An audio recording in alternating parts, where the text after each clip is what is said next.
आणि गणेशाचं वैशिष्ट्य फक्त एकच की नितांत आपल्या आईवर भक्ती आणि प्रेम, आणि म्हणूनच सर्व शक्ती त्याला आईने दिलेली. सर्व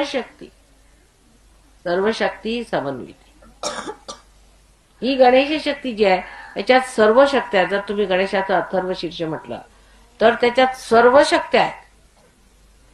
ब्रह्मदेवात काही आहेत, विष्णूमध्ये काही आहेत आणि महेशामध्ये काही. पण ह्या सर्व शक्त्यांचं जे काही सार आहे, तत्व आहे, ते गणेशामध्ये. त्याला कारण असं आहे की आई ही जर परमेश्वराची सर्व शक्ती असली, त्या शक्तीचं सार सगळंच त्या तिने आपल्या मुलांना दिलेलं आहे, तर त्या सर्व शक्त्या त्या गणेशामध्ये. तेव्हा आपल्याला आईने गणेश स्वरूप केलेलं आहे, गणेशासारखं जन्माला घातलेलं आहे. आणि आता आमची कुंडलिनी जी त्रिकोणाकार अस्थिमधनं निघत होती ते आता पोटात निघायला पाहिजे. जशी गणेशाची कुंडलिनी त्याच्या पोटात, तशी आता त्या त्रिकोणाकार अस्थितनं निघून ती पोटातनं निघायला पाहिजे. तेव्हा मात्र खरे आम्ही संत होऊ.